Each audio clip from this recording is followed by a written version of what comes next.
আসসালামু আলাইকুম এভরিওয়ান। এখানে রান্না করছি দেশি মুরগির মাংস। আমার ইউটিউব চ্যানেলের এক ফ্রেন্ড রিকোয়েস্ট করেছিল দেশি মুরগির মাংস, ঝাল মাংস রান্না দেখাইতে। যদিও আমার আনলিমিটেড মাথা ব্যথা করতেছে, রান্না করার মতন কন্ডিশনে আমি নেই, তারপরেও আমি চেষ্টা করতেছি। নেক্সট টাইম ইনশাল্লাহ আরও ভালোভাবে উপস্থাপন করব। প্রথমে মাংসগুলিকে ভালোভাবে ক্লিন করে নিয়েছি, তারপরে দিয়েছি 1 চামচ হলুদ, 1 চামচ গুঁড়া মরিচ, 1 চামচ ধনিয়া, 1 চামচ জিরা, স্বাদমতো লবণ, রাঁধুনি মাংসের মশলা 1 চামচ, এলাচ, লং, দারুচিনি, তেজপাতা, সাথে দিয়েছি পরিমাণ মতো তেল, 1 কাপ পেঁয়াজ কুচি। হাতল দিয়ে আলতোভাবে নেড়ে চেড়ে দিচ্ছি।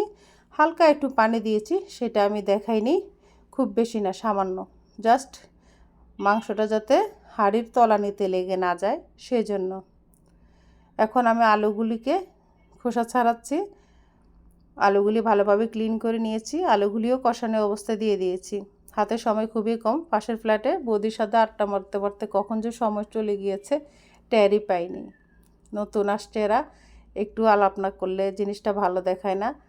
তারপর 2 মিনিটের জন্য যায়া 1 ঘন্টা গল্প করে ফেলছি বৌদির সাথে। পুরনো মেমোরিগুলি জীবন্ত হয়ে গিয়েছে। আমি যেই সংস্কৃতিতে বড় হয়েছি, আমার আশপাশে সব হিন্দু ছিল, তো খুব ভাল লাগছে সব কিছু মিলাই, খুবই আন্ডারস্ট্যান্ডিং।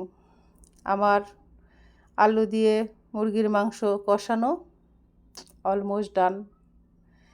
এখন আমি দিয়ে দিব 2টা টমেটো স্লাইস করে। টমেটোটা দিলে অনেক সুন্দর একটা কালার চলে আসবে।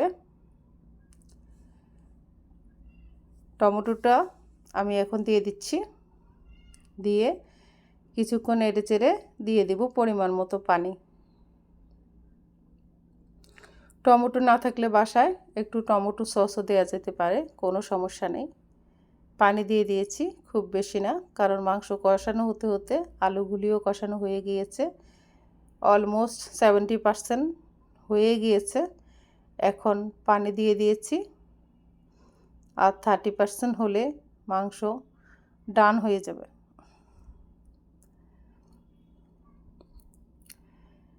আমার আলু দিয়ে মুরগির মাংস অলমোস্ট ডান।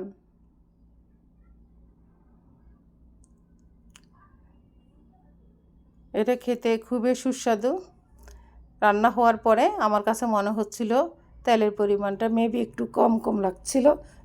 আমার গলাটা ভীষণ বসে গেছে, কথা বলতে খুবই প্রবলেম হচ্ছে। আশা করি বন্ধুরা সবাই ক্ষমা সুন্দর দৃষ্টিতে দেখবে। তারপর আমি ফ্রাই প্যান দিয়ে পাশের চুলায় একটু পেঁয়াজ বেরেস্তা করে সামান্য একটু তেল দিয়ে দিয়েছি। এটা যে দিতেই হবে বিষয়টা এরকম না, আমার কাছে মনে হয়েছে তেলের পরিমাণ একটু কম কম লাগছিল, গরম গরম বাষ্প দেখাচ্ছিল, তো তখন বুঝতে পারিনি। পরে যখন এটা ঠান্ডা হয়ে গেছে দেখি যে না, তেল ঠিকই ছিল। তারপরে ভাবলাম বেরেস্তা যেহেতু করে ফেলছি, একটু দিয়ে দিই, সুন্দর একটা ফ্লেভার আসবে। আমার রান্না ডান।